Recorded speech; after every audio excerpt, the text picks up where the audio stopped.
Syekh Siti Jenar. Menuju Tuhan rupanya menjadi hal yang terus-menerus diupayakan para hamba pencinta.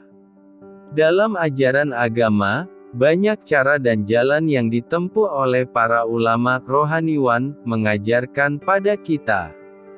Salah satu contoh di dalam ajaran Islam mengenal istilah adalah gerakan batin hakikat.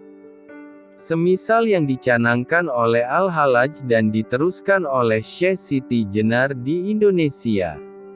Wali ini tidak dimasukkan dalam lingkungan atau anggota wali sanga. Mungkin karena sistem dan metodenya tidak sama. Tetapi generasinya terus berkembang hingga kini. Tidak mengetahui di mana salatnya.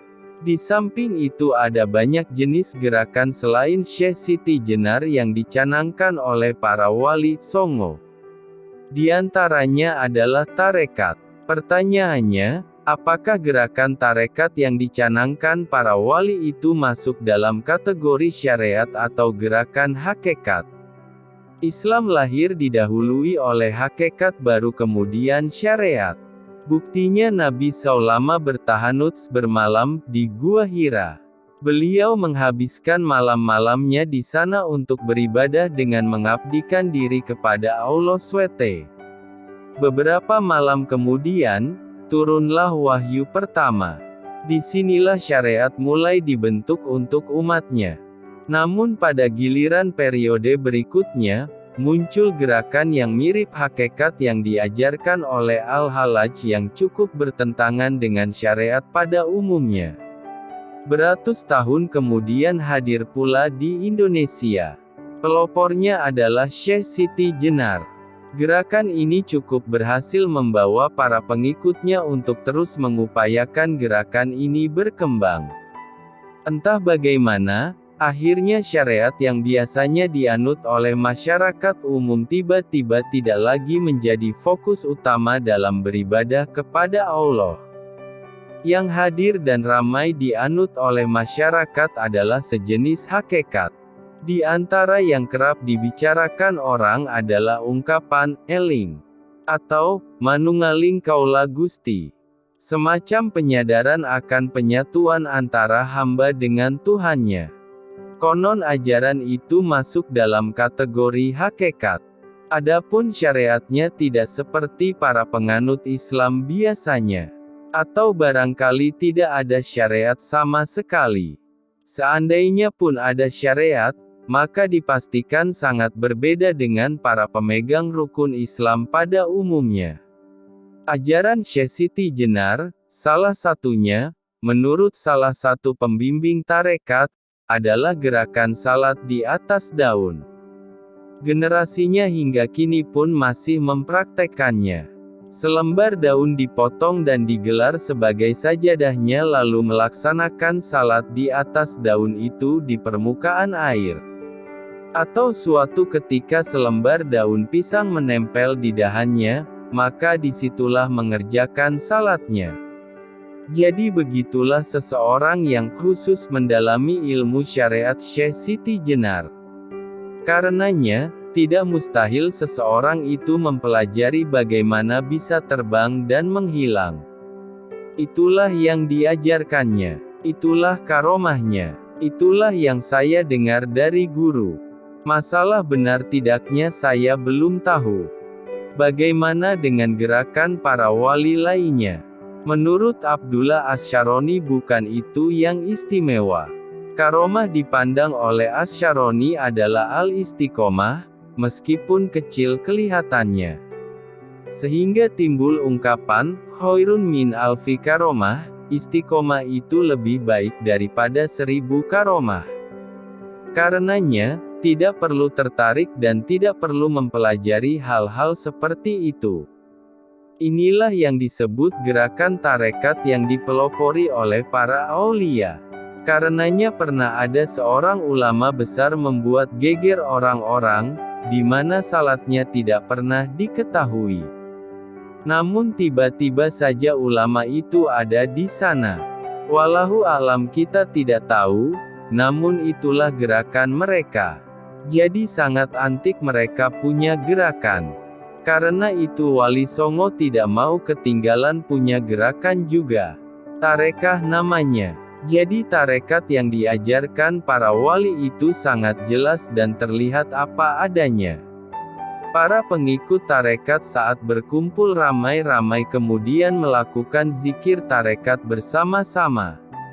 Ramai-ramai ditalkin atau dibayat oleh mursyidnya, oleh mukodam atau khalifah, terserah istilahnya apa, itu semata-mata untuk melestarikan gerakan Wali Songo. Itulah alasannya mengapa para pengikut tarekat berkumpul. Sementara para pengikut Syekh Siti Jenar pun gigih membikin generasi penerusnya dengan gerakan-gerakan yang dianggap kontroversial. Sementara grupnya Wali Songo ternyata kelihatannya lebih berhasil dalam gerakannya. Sehingga berkembanglah tarekat di seluruh dunia dengan berbagai versi dan silsilahnya hingga kini. Salah satu inti gerakan tarekat yang dikedepankan oleh para Wali Songo adalah hal yang jelas bentuk syariatnya. Buktinya adalah orang-orang tarekat zikirnya jelas, bagaimana ucapannya, di mana tempat berzikirnya, apa yang diucapkan, siapa gurunya dan kepada siapa silsilahnya begitu jelas hingga wusul kepada Rasulullah SAW. Tanpa ada yang disembunyikan sama sekali. Tentang ajaran hakikat pada tarekat yang diajarkan para wali hanya mengajarkan hofi selebihnya zikir, sholawat dan membaca Al-Quran kepada para pengamal tarekat. Hofi sendiri merupakan hal rahasia yang tidak bisa diajarkan melainkan dengan talqin kepada mursyidnya, mukodam atau khalifahnya. Namun ajaran, hakikat, yang dikedepankan oleh tarekat tidak untuk menciptakan sebuah keleban karomah. Semata-mata hanya untuk bagaimana mampu berkomunikasi kepada Allah dalam segala tingkat keadaan dan situasi. Jikapun ada kelebihan yang ditimbulkan, hal itu semata-mata karena maziah saja dan tidak ditampakkan. Bahkan jika seorang pengikut tarekat memiliki karomah, ia sendiri menganggapnya sebagai beban yang berat sekali dipikulnya. Pendeknya, menjadi pengamal tarekat adalah individu yang siap menjadi orang yang biasa-biasa saja. Tak perlu diadu. Bukan berarti gerakan Wali Songo lebih baik dari gerakan Syekh Siti Jenar atau sebaliknya. Hal itu tidak perlu diadu dan dibuat komparasi perbandingan. Karena hal ini tidak perlu diadu antara kelebihan dan kekurangannya. Sebab dalam salah satu ajaran tarekat menyebutkan bahwa tidak perlu mengoreksi ilmu orang lain. Nafsi-nafsi saja, memperbaiki dan menambah kekurangan diri. Akhirnya, seringkali para guru mengajarkan kepada para pengikutnya, marilah bersama-sama untuk saling tertarik guna mendalami ilmu bersama Allah SWT.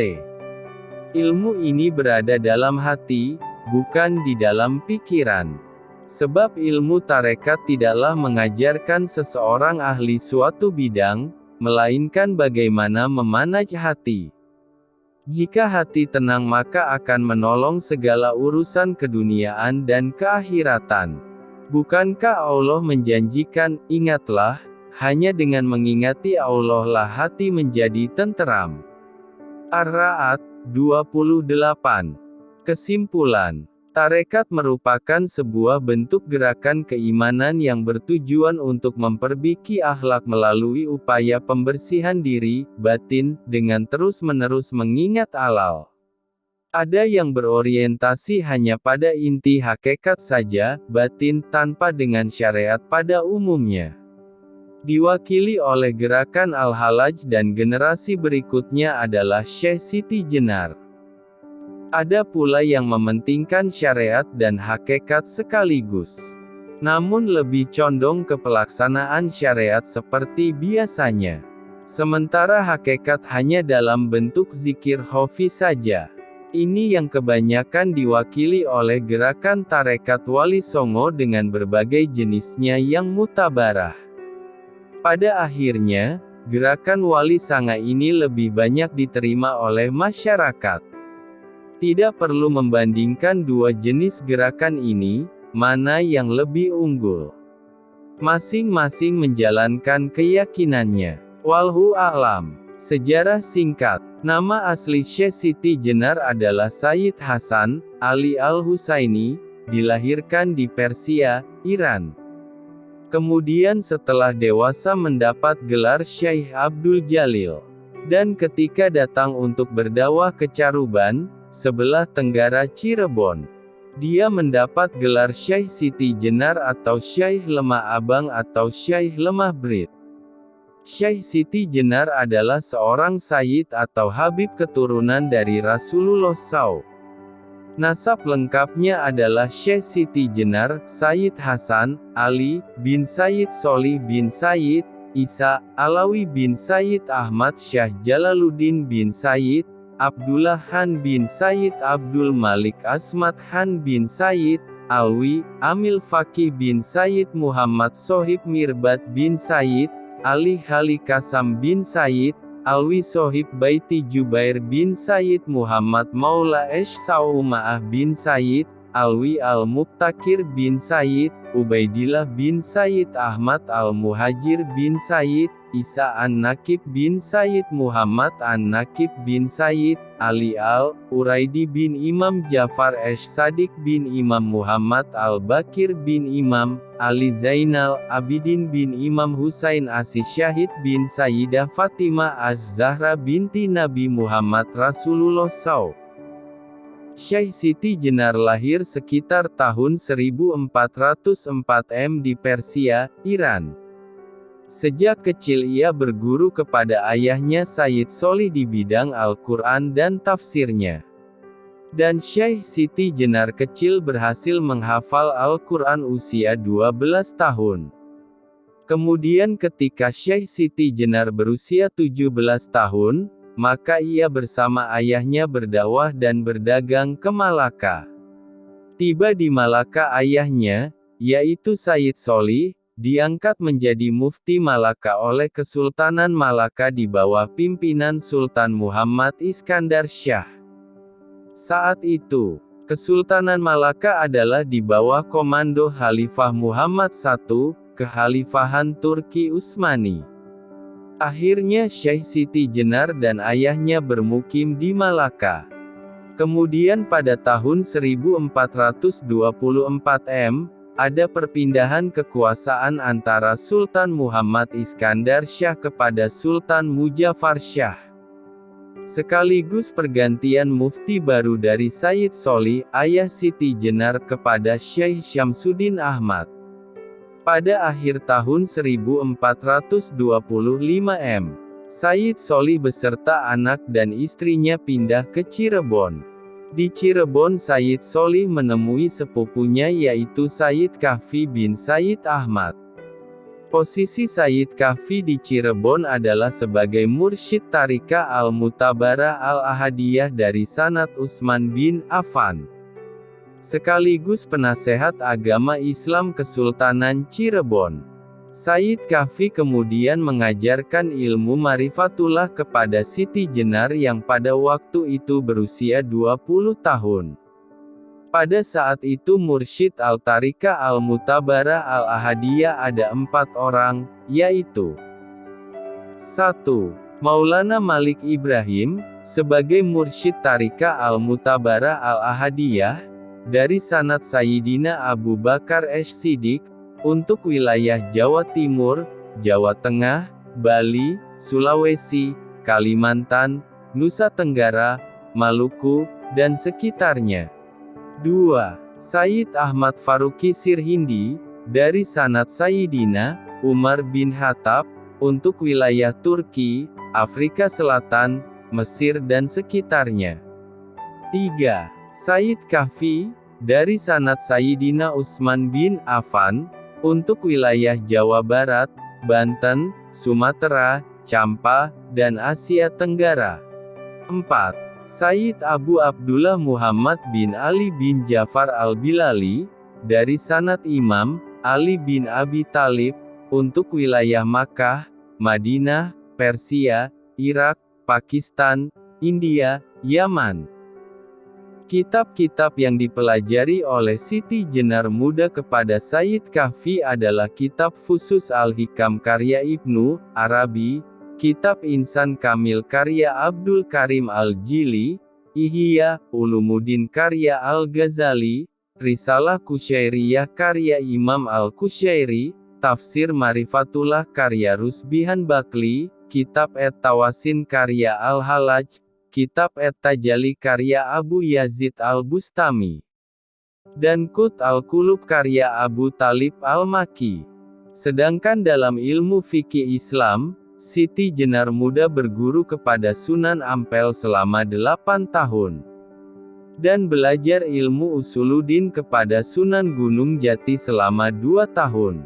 Setelah wafatnya Sayyid Kahfi, Siti Jenar diberi amanat untuk menggantikannya sebagai mursyid Tariqah Al-Mutabarah Al-Ahadiyah dengan sanad Utsman bin Affan. Di antara murid-murid Syekh Siti Jenar adalah Muhammad Abdullah Burhanpuri, Ali Fansuri, Hamzah Fansuri, Syamsuddin Pasai, Abdul Rauf Sinkili, dan lain-lain. Kesalahan sejarah tentang Syekh Siti Jenar yang menjadi fitnah adalah 1. Menganggap bahwa Syekh Siti Jenar berasal dari cacing. Sejarah ini bertentangan dengan akal sehat manusia dan syariat Islam. Tidak ada bukti referensi yang kuat bahwa Syekh Siti Jenar berasal dari cacing. Ini adalah sejarah bohong.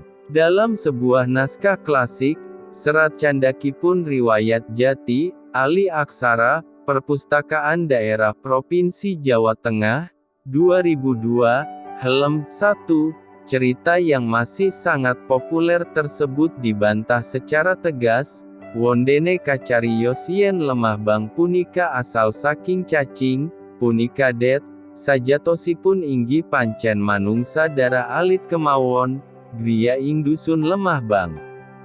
Adapun diceritakan kalau Lemah Bang, Syekh Siti Jenar itu berasal dari cacing, itu salah. Sebenarnya ia memang manusia yang akrab dengan rakyat jelata, bertempat tinggal di desa Lemah Abang.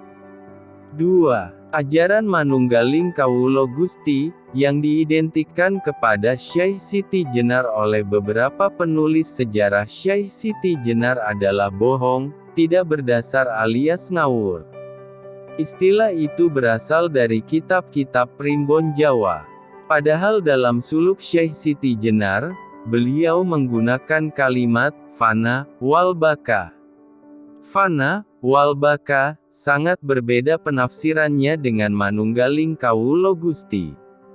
Istilah fana, wal baka, merupakan ajaran tauhid, yang merujuk pada firman Allah, Kullu syai'in halikun ila wajahu, artinya, segala sesuatu itu akan rusak dan binasa kecuali zat Allah.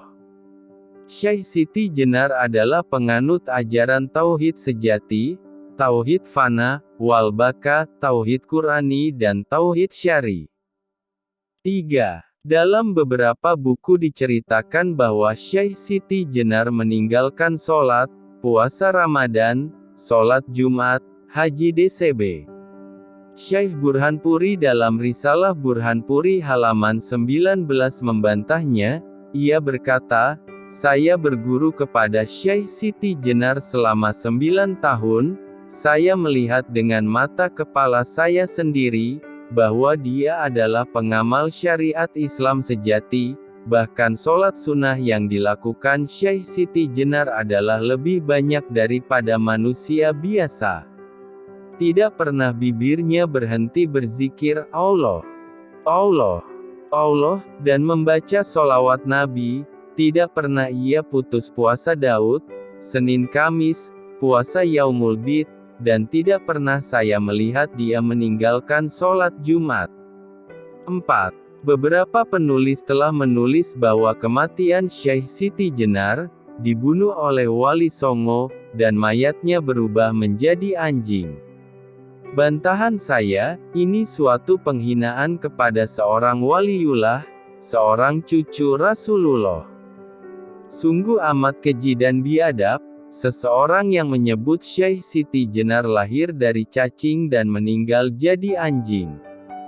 Jika ada penulis menuliskan seperti itu, berarti dia tidak bisa berpikir jernih. Dalam teori antropologi atau biologi kuantum sekalipun, manusia lahir dari manusia dan akan wafat sebagai manusia. Maka saya meluruskan riwayat ini berdasarkan riwayat para habaib, ulama, kiai dan ajengan yang terpercaya kewaraannya. Mereka berkata bahwa Syekh Siti Jenar meninggal dalam kondisi sedang bersujud di pengimaman Masjid Agung Cirebon. Setelah sholat tahajud, dan para santri baru mengetahuinya saat akan melaksanakan sholat subuh. 5. Cerita bahwa Syekh Siti Jenar dibunuh oleh 9 wali adalah bohong. Tidak memiliki literatur primer. Cerita itu hanyalah cerita fiktif yang ditambah-tambahi, agar kelihatan dahsyat, dan laku bila dijadikan film atau sinetron. Bantahan saya, Wali Songo adalah penegak syariat Islam di Tanah Jawa. Padahal dalam Maka Asyidus Syariah diajarkan bahwa Islam itu memelihara kehidupan, hifzun nasal wal hayaah. Tidak boleh membunuh seorang jiwa yang mukmin yang di dalam hatinya ada iman kepada Allah. Tidaklah mungkin 9 waliullah yang suci dari keturunan Nabi Muhammad akan membunuh waliullah dari keturunan yang sama. Tidak bisa diterima akal sehat. Penghancuran sejarah ini, menurut ahli sejarah Islam Indonesia, Azyumardi Azra, adalah ulah penjajah Belanda, untuk memecah belah umat Islam agar selalu bertikai antara Sunni dengan Syiah, antara ulama, syariat dengan ulama, hakikat. Bahkan penjajah Belanda telah mengklasifikasikan umat Islam Indonesia dengan politik divide et impera, politik pecah belah, dengan 3 kelas. 1. Kelas santri, diidentikan dengan 9 wali. 2. Kelas priyayi, diidentikan dengan Raden Fatah, Sultan Demak. 3. Kelas abangan, diidentikan dengan Syekh Siti Jenar. Wahai kaum muslimin, melihat fenomena seperti ini, maka kita harus waspada terhadap upaya para kolonialis, imperialis, Zionis, Freemasonry yang berkedok orientalis terhadap penulisan sejarah Islam. Hati-hati, jangan mau kita diadu dengan sesama umat Islam. Jangan mau umat Islam ini pecah. Ulamanya pecah. Mari kita bersatu dalam naungan Islam untuk kejayaan Islam dan umat Islam.